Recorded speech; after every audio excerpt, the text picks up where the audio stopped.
이걸 잘 갖춘 아주 오묘한 예술적인 개념을 갖고 있는 게 우리다. 이제 전체 그 세계사입니다. 전체 세계사에서 고조선, 그 다음에 삼국, 그 다음에 고려, 조선 쭉 넘어왔을 때, 우리가 단군일에 지금 제일 잘 산다 라고 생각하시 하시는 분. 단군일에 지금 제일 우리가 잘 살고 있는 거 아니냐. 그런 거 우리나라 단군일에. 아닌가?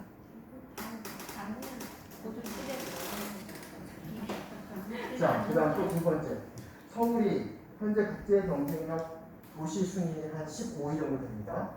약간의 이제 그 발달 기간에 따라 뭐 다르긴 하지만 15위 정도 보겠습니다. 그러면 서울이 단군일의 가장 국제 경쟁이 있는 도시다. 15등이. 그러면 저는 이전에 다른 도시가 훨씬 더 국제경쟁이 있었다라고 생각하시는 거죠. 네, 어떤 도시가 그랬을 거? 아니 어떤 도시인지 모르겠는데 고조선 시대 때는 개성? 되게 많이 이런데? 고려 때 말고 경남도 그렇죠. 그래서 우리가 한번 굉장히 대짚보 볼 게 굉장히 많아요. 역사 속에서 보시면 이쪽은 사실 굉장히 화려해요. 근데 이제 우리가 조금 이제 떨어지기 시작하는데 이제 조선 중기 이후부터는 사실 많이 이제 어려운 역사를 정말 힘든 역사를 갑니다. 정말. 그리고 그 다음에 일제강점과 6.25 이 부분들에서 사실 굉장히 어려움을 이제 난관을 극복하죠. 그래서 우리 많은 사람들은 대한민국을 한강의 기적이라고 얘기하는데 저는 그것의 표현을 좀 넘어서야 된다. 정신적으로. 뭐냐면 그건 한강의 기적이 아니라 우리 한국, 대한민국의 저력이라고 표현하는 게 좀 더 정서상 맞지 않냐. 물론 외형적으로 한강의 기적이라고 볼 수 있겠지만 그 기적이 나타나는 건 결코 그냥 나오지 않는다는 거죠. 그렇게 쌓였던 기질이 있기 때문에 충분히 나올 수 있는 부분인 거죠. 그리고 또 우리 자원 빈국이라는 말을 하도 많이 들어갖고 맨날 우리 뭐 가진 게 없어 뭐 생각할 수 있겠지만 자원 빈국은 팩트로는 맞죠. 우리가 어떤 석유가 있고 이런 건 아닌데 그것만 바라보면 한국이 굉장히 초라할 수 있는데 자원 빈국이자 더 중요한 건 정신 부국 이 관점을 갖는 게 저는 객관적으로 우리 한국을 바라보는 관점입니다. 근데 우리는 이번에 한강의 기적이라는 말과 자원 빈국이 훨씬 더 익숙해요. 대한민국의 저력이란 말과 그 다음에 정신 부국이란 말은 상대적으로 뭔가 어색해요. 근데 우리는 이 두 가지를 같이 가져가면서 일곱 미래를 헤쳐나갈 때 굉장히 엄청난 시너지와 에너지를 폭발시킬 수 있다고 하는 거죠. 왜냐하면 팩트도 팩트대로 인지해야 되니까. 근데 그것 때문에 우리가 자격지심을 갖거나 그 다음에 열등감을 가져서는 또 안 된다는 거죠. 자, 우리 현재 대한민국 정부에서 굉장히 많은 고위직을 외국인을 채용하는 사람이 그렇게 많지 않아요.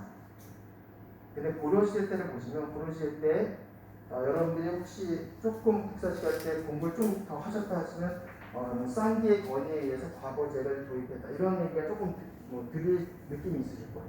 근데 우리는 국사시간 쌍기가 외국 사람이라는 거를 안 가르쳐줘요. 근데 몰라서 안 가르쳐주는 건지 아니면은 그 의미가 없어서 안 가르쳐주는 모르지만 쌍기가 중국 사람이라고 혹시 배워보신 분? 없거든요.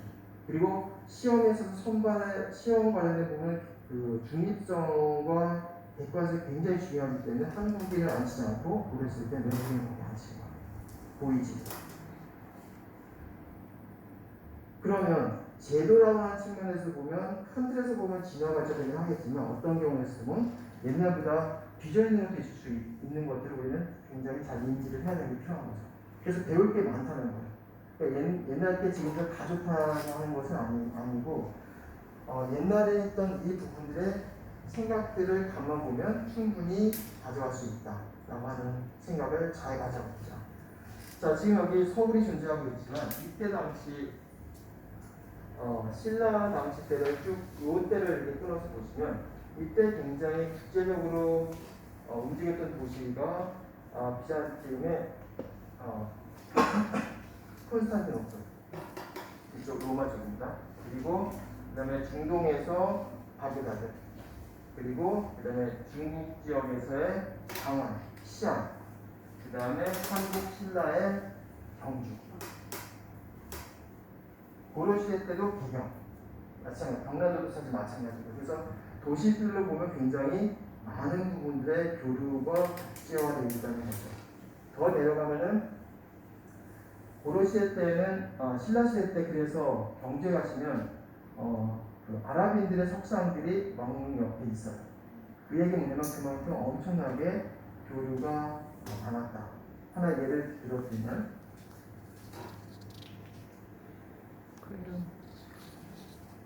우리가 보통 보면은 잘은 모르지만 뭔가 제목은 알아야 될 것 같고 그래야 지식인 것 같은 게 바로 일리아드 오디세이, 호메로스가 쓴 그거는 여러분들이 대한민국 사람은 대부분 다 알 거예요. 책을 읽었든 읽지 않았든. 자, 근데 혹시 이 책을 혹시 읽어보실 기회가 되셨던 분, 푸시나무.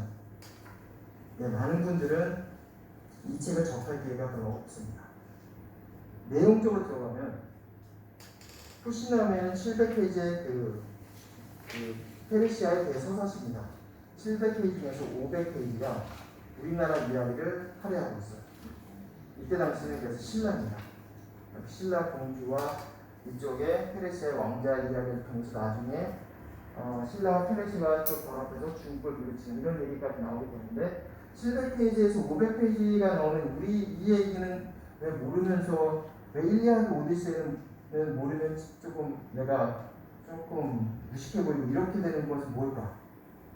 바로 그게 우리가 우리가 우리를 객관적으로 못 보기 때문에 그렇다는 거죠. 더군다나 중동하면 생각나는 것은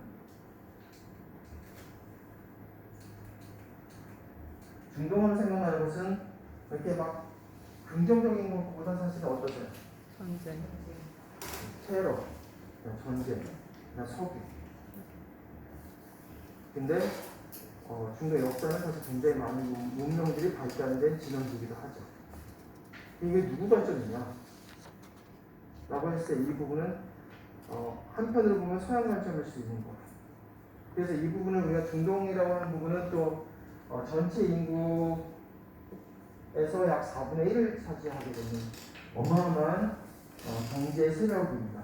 국가로 따져도 4분의 1, 25%를 차지하는 중동에 대한 부분은 중동 문화를 어떻게 하느냐에 따라서 우리 국토상식은 굉장히 많이 달라질 수 있는 거죠.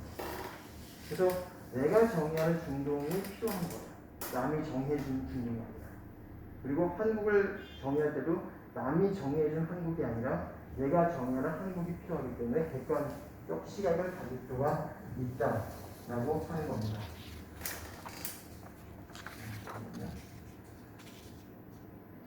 그래서 이걸 보시면 이쪽 부분, 이쪽을 사실 많이 가르쳐줘야 돼요. 우리 학교에서는. 자부심 이쪽에서 사실 굉장히 많이 나오고 이쪽은 뭔가 좀 우울해요.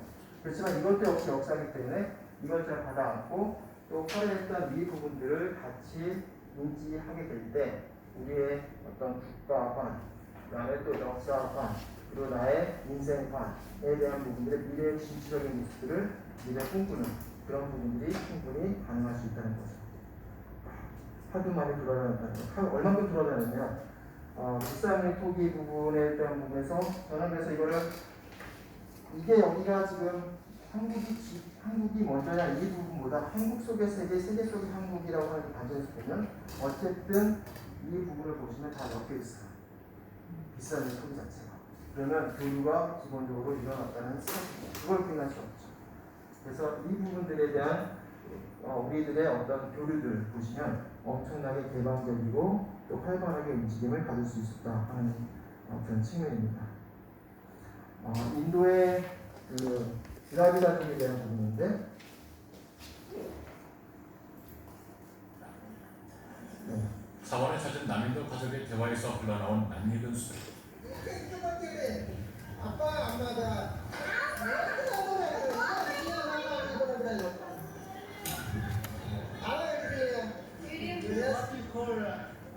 father. 아빠 And what is called mother? 엄마 엄마. 아빠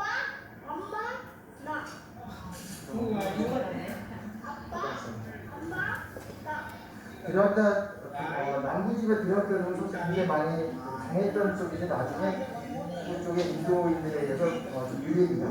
중요한 것은 인도 쪽과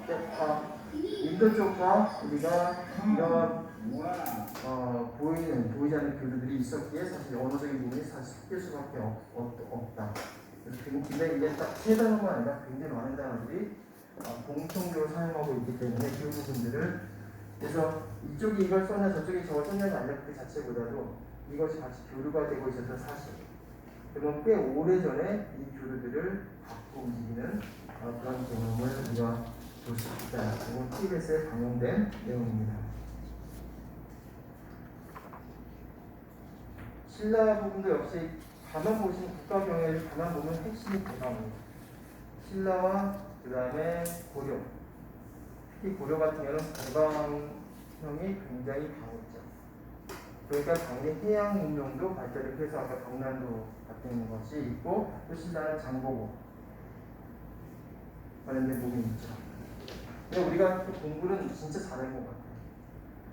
중국 시대 때 그 당나라의 어떤 그 과거 그 시험에 있어서 외국인들에서 우리 한국이 항상 그 1등을 항상 했었어요. 그러니까 공부를 진짜 기본적으로 잘하는 기질입니다.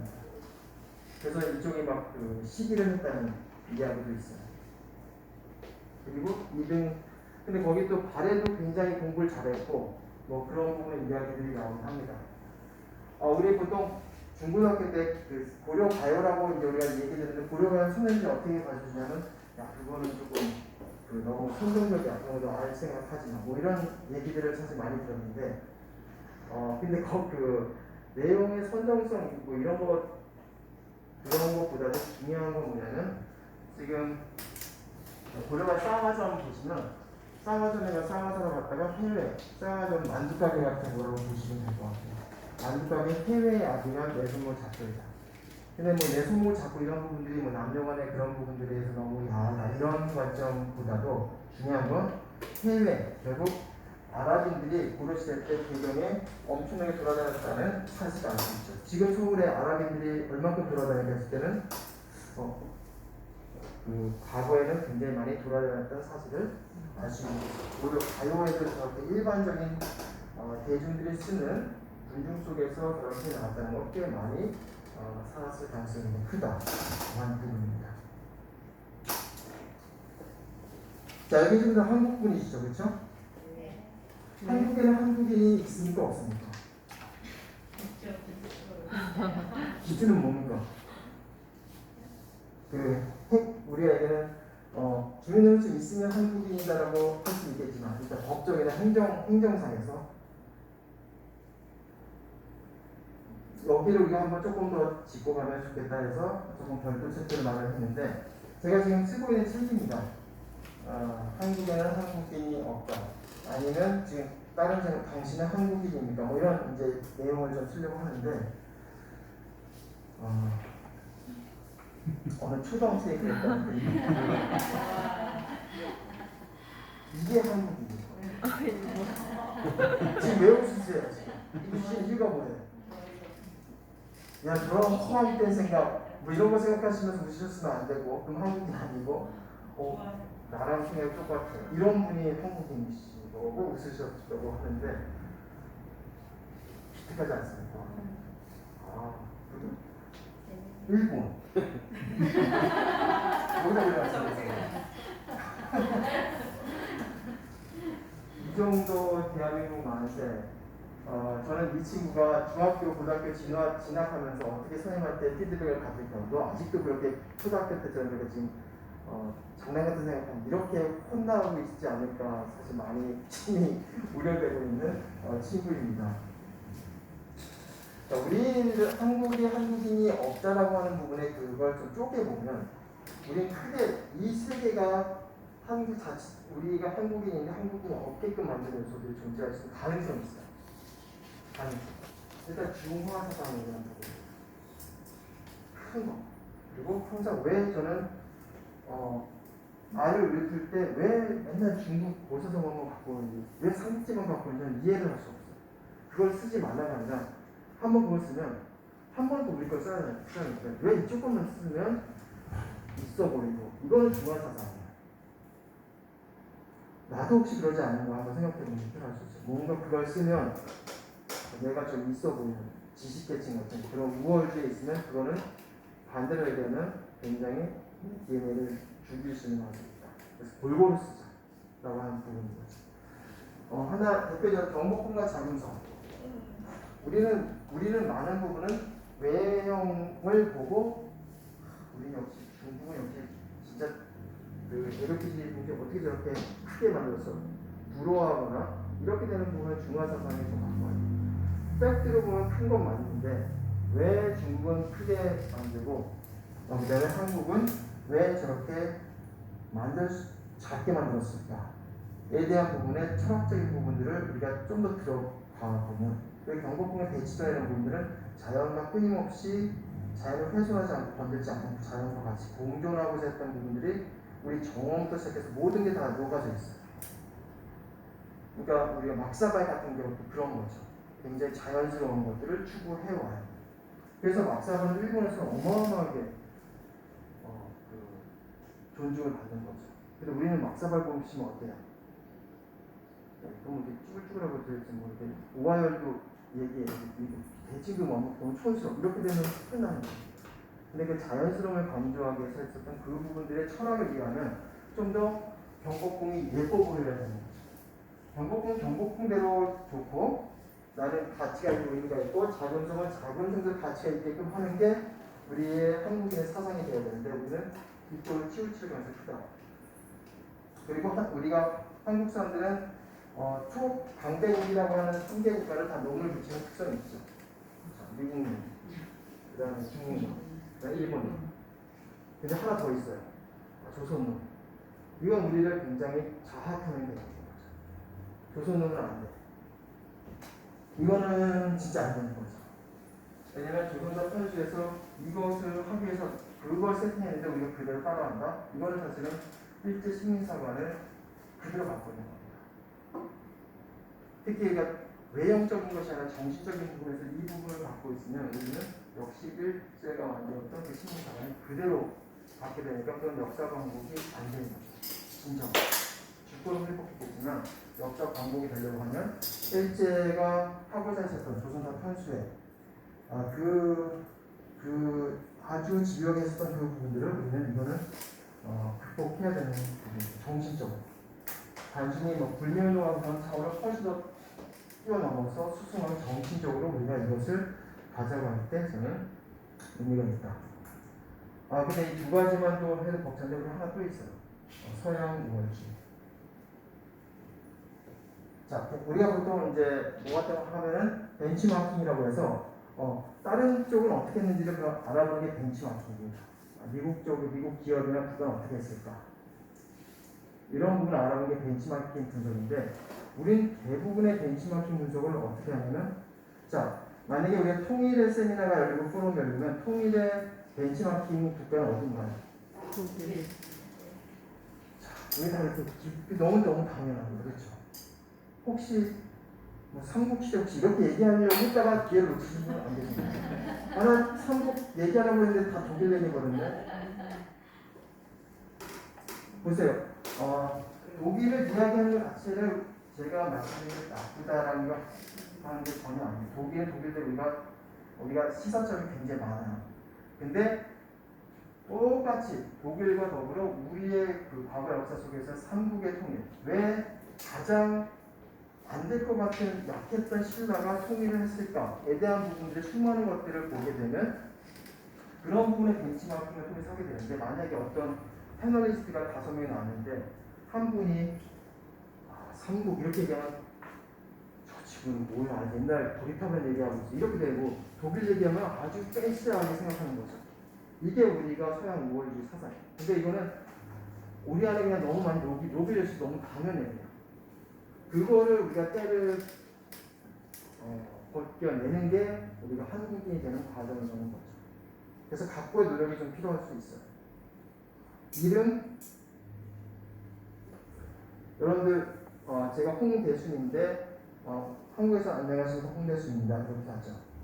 근데 한국 사람들 우리 소개할 때 항상 바지를 이렇게 이거를 이렇게 하는, 그래서 저거 한국 사람인지 일본 사람인지 구분하는 방법이 자 택을 이동할 때 이렇게 하는 사람이 한국 사람이라고 하는 왜 하는지 모르지만 분명 뭐가 있을 거야 우리 한국 특히 우리 남성 양복 입은 분들이 항상 일어날 때내 저는 바지 요 벨트를 꼭 약간 그런 게 있습니다. 한국이라고 제가 이제 외국에서 포럼하고 할 때 이제 그렇게 되면은 보통 This is I'm 그러면 많은 사람들은 대승이라고 얘기하죠. 그거는 어찌 보면 우리가 생각을 잘못할 수 있는 부분이 있습니다. My name is Pong 대순이라고 하는 부분이 훨씬 더 좋을 수 있는데 외국 사람들 와갖고 한국 사람들은 성을 먼저 쓴다고 하니까 그러면 저는 뭐라고 할까 도널드 트럼프면 트럼프가 성이잖아요. 저는 트럼프 도널드는 이렇게 얘기하는 사람은 한 사람도 없다는 거죠. 한국어로 말할 때. 저는 도널드 트럼프입니다. 이렇게 얘기하죠. 자기의 그 기준을 따라서 그대로 가요. 근데 우리는 왜 우리가 영어로 얘기할 때 우리 기준을 해야 되는데 왜 우리는 그쪽에 맞춰줘야 되는 것이냐 되는 굉장히 커스터마이즈해서 곡에 친화적으로 하겠다. 그쪽의 풍습을 따라줘야 이런 관점보다는 그냥 너무 자연스럽게 할 수 있는 힘이 생길 수 있어요. 그래서 신문에 보시면요, 우리 대통령 문재인 대통령이신데 제2문이라고 나오는 기사가 없어요. 다 문재인은 나와요. 그게 공식이에요. 그럼에도 불구하고 우리는 내가 그렇게 해야 내가 좀 백인, 우월의 사상들이 있는 거죠. 그뿐만 아니라 판소리와 오페라 여기 현대판 오페라가 판소리이지 않습니까? 그래서 혼자 할 수 있는. 근데 일본의 가부키 극장 가서 동경에 가시면 아시겠지만 거긴 좀 독특한 게 전용 극장인데 내국인들도 오는데 사실 내국인이 많이 간다는 게 가장 독특한 특성이에요. 일본이 잘한 부분이 하나 그 문화들을 끊임없이 잘 이어왔다는 부분이 굉장히 좀 잘한 부분입니다. 우리는 근데 그 시간이 굉장히 길어요. 그래서 거기 여성분들이 소위 얘기하는 벤토 도시락을 그렇게 드셔가면서까지 한 4시간 공연 보시고 즐겁게 보시고 귀가하시는 겁니다. 우리도 한국 분들은 이제 동경 가면 가부키 가는 거는 거쳐가야 할 뭔가 그 코스 중에 하나죠. 머스트 리스트 중에 하나일 수 있는데 그와 반면에 우리 그런데 판소리 우리 오늘 심청정에 있는 심청정 오늘 완판 보러 가자. 4시간이야. 오늘 애들의 반응이 어떨 것 같습니까? 그렇게 시간 낭비하고 그래. 뭐 이런 거거든요. 그러니까 판소리와 그런 부분들의 우리의 비교 사상들 이런 걸 보면 조금 클래식은 좀 알아야 될 것 같은데 국악을 알고 있으면 촌스러워. 그러니까 뭔가 93.1이 클래식 라디오고요. 99.1이 국악이거든요. 99.1 틀고 있으면 어떤 반응일 것 같아요? 동승자가. 시대가 지금 오래전 지금 고인돌 시대도 아니고 이 정도 분위기. 그러니까 국악과 이것을 밸런스 맞춰야 되는 거죠. 춤도 마찬가지인데 발레와 우리의 전통의 춤. 우리는 내용이 그렇게 중요시 여기지 않는 스타일이에요. 그러니까 뭐 59개시고 그런 게 중요한 게 아니고 모양이 꾸부정한 게 중요한 게 아니라 그 내면의 그거를 본인이 표현하는 데 초점을 맞추고 있기 때문에 근데 서양의 발레는 굉장히 과학적으로 딱 선이 딱 끊어지니까 굉장히 대칭과 균형이니까 훨씬 더 멋있어 보일 수 있죠. 근데 그 자체는 그 자체대로 인정을 하고 이건 이거 자체를 인정해줘야 되는데 우리 뭔가 좀 꾸부정하고 약간 이렇게 생각하면 안 되는 그래서 그런 부분에 것들을 우리가 많이 고려해야 된다. 그래서 이렇게 세 개가 한꺼번에 짓눌러 있으면서 한국계에는 한국인이 없을 가능성이 존재해진다 라고 하는 부분입니다. 그래서 이거를 끊임없이 우리가 바꿔나가는 과정이 필요할 수 있다. 근데 이것이 가장 첫 출발은 우리 한국 그리고 우리 5천년 천안 문화유산에서 우리는 충분히 자격을 가질 수 있어. 그런 어떤 10년이 있을 때 이것들 자연스럽게 빨리빨리 극복이 되죠. 근데 그렇지 않고 열등감이 있으면 뭐 항상 여기에 이제 쫓아다니는 이제 나는 누구인가, 그 다음에 이 지구별에 온 이유가 있을 때 그 이유를 잘 못 찾는 경우들도 무지무지하고, 이건 아까 말씀드렸던 그런 부분들의 이쪽 부분 방향의 오른쪽 부분 제가 자세하게 네, 그 마무리하면서 지금 이제 제가 하고 있는 것들이 크게 세 가지 있는데, 첫 번째에서 아까 우리 그 사회 말씀드렸듯이 팍스 코리아나 그래서 과거에 그 우리 제국의 개념이 아니라 경제 영토 개념이 아니라 이제 문화 영토, 그래서 이것을 갖고 어떻게 새로운 국부를 창출할 것인가에 대한 부분의 이야기들을 다양하게 여기서 지금 전개하고 있습니다. 그래서 문화 영토를 통해서 지구촌의 공동 번영, 이것을 추구하는 게 이제 팍스 코리아입니다. 왜 한국이 과거의 그 영국, 그 다음에 과거의 로마, 팍스 로마나라고 불리고 팍스 브리타니카라고 불리는 부분들을 따라가자는 게 아니라 이제 그 과거의 군사와 경제 영토 싸움에서 이제 문화 영토를 통해서 같이 공존하는, 그리고 공진하는 그런 개념을 담고 있는 게 바로 팍스 코리아나입니다. 그리고 최근에는 이런 부분들 속에서 하나 보완한 거 보면은 코리아 참가를 하나 좀 기획하고 만들었습니다. 이거는 대한민국 5천만, 해외 동포 800만, 지구촌 사람들이 이것을 갖고 같이 흥겹게 부를 수 있는 것. 외국과는 너무 진지해서 회식할 때 부를 수는 없잖아요, 그렇죠? 의식 때 부를 수 있겠지만, 그래서 회식 때나 그다음에 자기 스스로 타인들을 응원해주고 하는 부분에 칭찬하고 자긍심을 느끼도록 하는 부분을 갖고 만들었습니다. 함께 잔치. 여기는 다양한 연예인들과 그다음에 외국인, 어린이 이렇게 그런 다양한 분들이 참여합니다.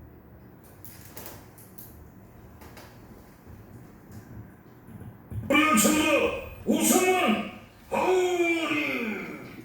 우리 아이템이죠.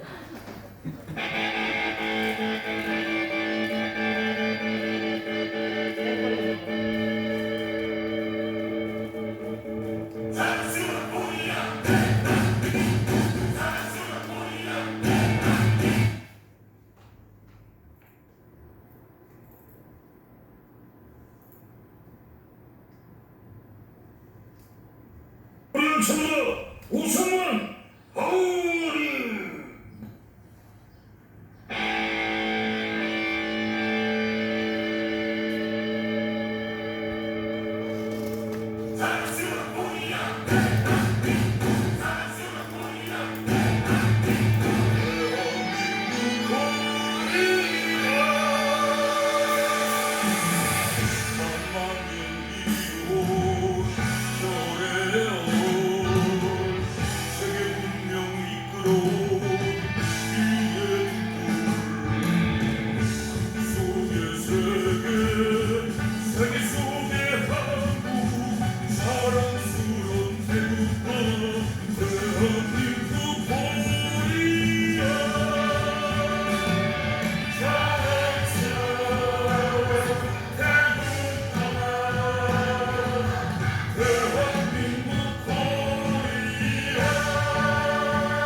자랑스러운 대국하나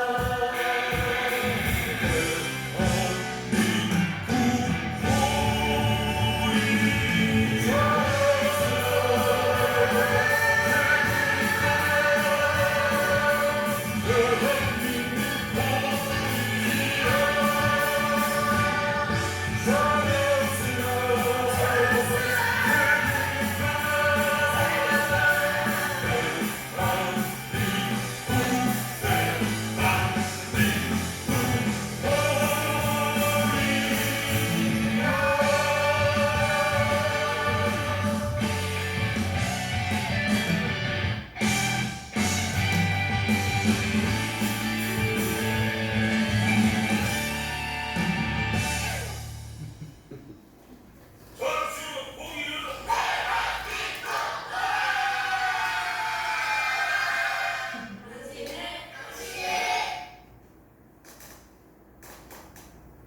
네. 그래서 이 코야 상가를 이제 기획해서 제작을 하고 이제 지금 5천만이 한번 지금 최근에 코로나도 있고 그다음에 정말 자기 스스로 자랑스럽게 생각하고 있고 대한민국을 사랑하고 지킬 수 있도록 코야 상가 댄스 응원전을 펼칩니다. 2억 원의 상금 및 경품이 걸려 있습니다.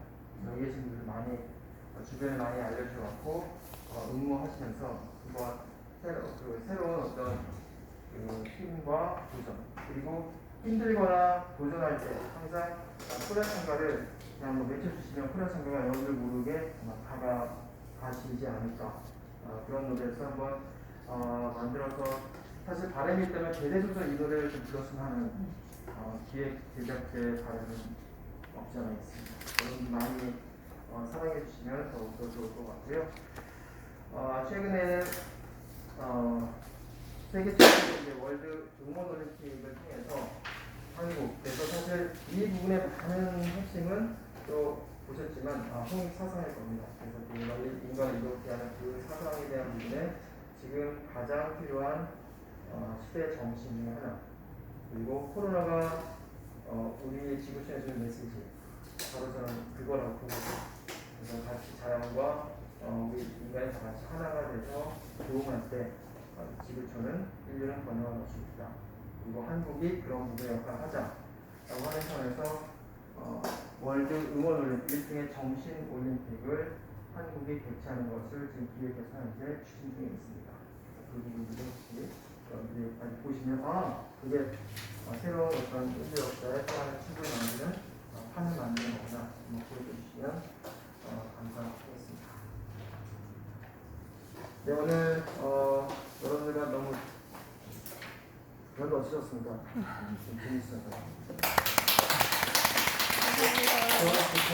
제가 좀 신난 것 같아요. 좀 죄송하기도 하지만 뭐 괜찮죠? 네, 저도 하면서 저는 지금 오늘 강의를 하면서도 그 생각이 많이 들었어요. 우리 소년들의 지혜와 그다음에 사물을 바라보는 관점들은 정말 어디까지일까? 아직도 사실 다 파악하지 못할 정도로 굉장히 깊은 생각의 기능과 관점을 갖고 계신 것을 우리 후손들이 잘 받아안고 또 아쉬웠던 부분들 그것을 우리가 풀고 해결해 갈 때 소년들이 우리 후손들을 보면서 웃으실 거고 우리 후손들이 다음 세대를 위해서 또 한번 우리를 존경할 수 있는 그런 멋진 선대와 후대와 현대가 같이 어울리는 그런 속에서 대한민국이 저는 지구촌의 200개 국가 중에 왜 여기에 있고 존재 이유가 있을 거라고 생각합니다. 삶도 마찬가지고 나는 왜 어떻게 딱 이때 지구촌의 대한민국 여기서 태어났을까? 지구촌에 온 이유가 있기 때문에 그 부분들을 찾아가는 과정이 굉장히 인생에 중요할 수 있고 그게 아마 복사본으로 삶을 사는 것보다 원본의 삶을 살려고 하는 끊임없는 생각의 어떤 과정이 아닐까 생각합니다. 그래서 항상 위대한 대한민국 그리고 존경받는 대한민국을 꿈꾸면서 오늘 강연을 마치도록 하겠습니다. 고맙습니다.